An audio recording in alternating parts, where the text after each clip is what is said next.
अगले दिन यानी 22 सितंबर को सुबह करीब 5:15 बजे, मतलब घटना के कुछ घंटों के अंदर ही आयशा नगर पुलिस स्टेशन में शिकायत दर्ज हो गई थी। किसने दर्ज करवाई शिकायत? शिकायतकर्ता का नाम बताया गया है सैयदा मोहम्मद मुबीन। ये मालेगांव के ही रहने वाले हैं, ईदू मुकद्दम चौक, रमजानपुरा इलाके से।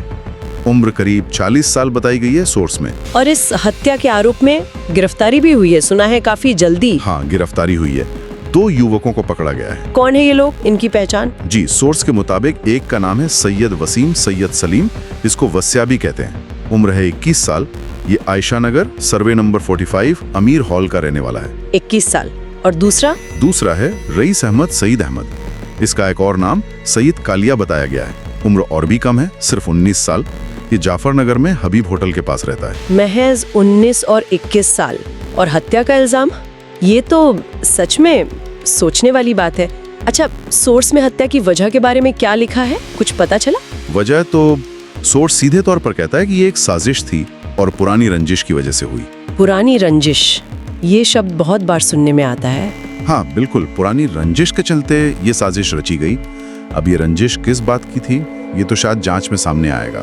और घटना वाले दिन क्या हुआ, मतलब ये रंजिश कैसे एकदम से इस हत्या तक पहुंच गई? सोर्स के हिसाब से उस रात, मतलब इतवार की रात को, ये दोनों आरोपी वसीम और रईस खुद मोहम्मद मतीन के पास गए थे। फैजान सेठ के कारखाने के पास ही मिले उसे। खुद गए थे? हाँ, और उन्होंने बात शुरू की एक अलग तरह से। उन्होंने मतीन से कहा कि उसका आसिफ लाला नाम की किसी आदमी से कोई झगड़ा चल रहा है ना। आसिफ लाला? जी, नाम यही बताया गया है। तो उन्होंने कहा कि वो उस झगड़े को खत्म करवा देंगे, मतलब एक तरह से मध्यस्थता, सुलह करवाने की बात कही। सुलह की पेशकश? अगर रंजिश थी तो ये तो अजीब है, फिर बात कैसे बिगड़ी? हाँ, यहीं पर मामला एकदम पलट गया। मतीन ने कहा कि ठीक है, तो मुझे आसिफ लाला का नंबर दे दो, मैं खुद ही बात कर लेता हूँ उससे। अच्छा, उसने खुद बात करने को कहा? जी, और बस इसी बात पर वो लोग भड़क गए, गाली गलौज करने लगे। जी हाँ। और सोर्स बताता है कि सैयद वसीम यानी वस्या, उसने मतीन को धमकी दी, कहा तू ज्यादा शान पट्टी मत कर, नहीं तो मैं तुझे मार दूंगा। सीधी जान से मारने की धमकी। सुलह की बात से एकदम धमकी पर आ गए। बिल्कुल, और फिर शायद फौरनी हमला हो गया। हाँ, सोर्स के मुताबिक वहीं पर फैजान सेठ के पावरलूम कारखाने के पास ही दोनों ने मतीन पर हमला कर दिया। हथियार था लोहे का धारदार। सोर्स में उसे कोता कहा गया है। कोता? ये क्या होता है, कोई खास तरह का चाकू? सोर्स में बस लोहे का धारदार हथियार लिखा है। हो सकता है कोता वहां लोकल भाषा में किसी तेज धार वाले औजार या छोटे हथियार को कहते हों। जैसा भी था, वो घातक था। हमला कितना गंभीर था? बहुत ज्यादा। उन्होंने मतीन की छाती पर और दाहिने हाथ पर कई वार किए। जाहिर है चोटें बहुत गहरी थी।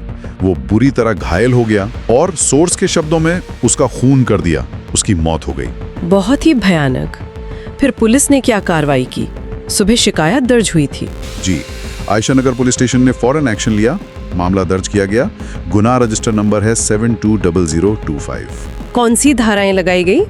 सोर्स के मुताबिक भारतीय न्याय संहिता की धाराएं हैं 103(1), 35(2), 35(12) और 35। ये धाराएं आमतौर पर हत्या, साजिश, हमले जैसे गंभीर अपराधों से जुड़ी होती हैं। 103(1) हत्या के लिए होती है शायद। हाँ, आमतौर पर।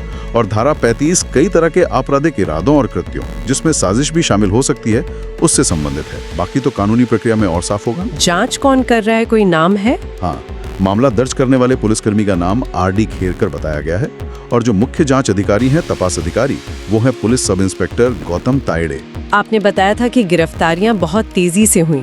जी हाँ, सोर्स इस पर काफी जोर दे रहा है। बड़े अधिकारी जैसे एडिशनल SP तेजवीर सिंह संधू और DYSP सिद्धार्थ बारवाल, इनकी निगरानी में आयशा नगर पुलिस की टीम ने बहुत तेजी दिखाई। कितनी तेजी? महज 24 घंटे के अंदर, मतलब घटना के एक दिन के भीतर ही दोनों आरोपी युवकों को गिरफ्तार कर लिया गया। 24 घंटे में? ये तो वाकई बहुत तेज है। हाँ, और उन्हें पकड़कर फौरन स्थानीय अदालत में पेश भी किया गया, ऐसा सोर्स में लिखा है। इसका मतलब है पुलिस पे प्रेशर भी रहा होगा शायद, या फिर उन्होंने इसे बहुत गंभीरता से लिया। दोनों बातें हो सकती हैं।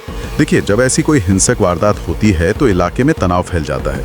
पुलिस पर भी दबाव होता है कि जल्दी कार्रवाई हो, और तेजी दिखाने से लोगों का भरोसा भी बनता है। क्या जांच में सिर्फ लोकल पुलिस ही थी या बाहर से भी कोई मदद ली गई? नहीं, सोर्स बताता है कि नासिक से फॉरेंसिक टीम भी बुलाई गई थी मालेगांव। Forensic team? हाँ, मतलब साइंटिफिक एविडेंस के लिए, घटनास्थल की जांच, हथियार की जांच, इन सब के लिए। ये दिखाता है कि पुलिस सिर्फ बयानों पर नहीं, सबूतों पर फोकस कर रही है। सही बात।